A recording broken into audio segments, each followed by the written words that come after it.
E aí pessoal, firmeza? Hoje estou trazendo aqui mais um vídeo para vocês. Um novo escape aí da Fan. Qual será o novo escape? Será que é um Dory? Um Léo Vinci? Coyote? Fortuna? Lembrando pessoal, você que é novo no canal, não esqueça de se inscrever e dar aquele like, certo? Para dar aquela fortalecida no canal.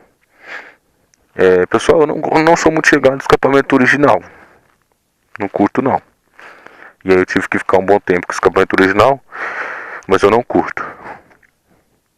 Então, qual escapamento vocês acham que eu coloquei nela? Para quem vem acompanhando meus vídeos sabe que eu já usei o Dory, escape Dory, certo?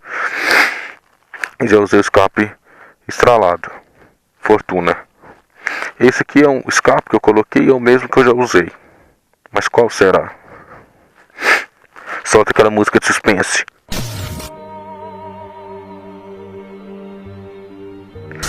Então pessoal, vou mostrar pra vocês o novo escape. Vou parar de enrolação.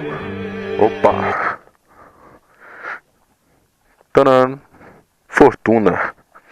Não repare aí que tá um tempo chuvoso. Então a moto tá bem suja, né?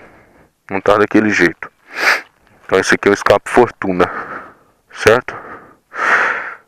Eu já usei dele, né, e coloquei novamente. Vou mostrar o som dele.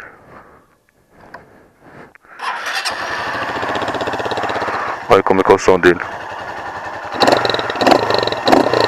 A rabeta ali chega a mexer, ó. Olha lá, tanta potência, ó.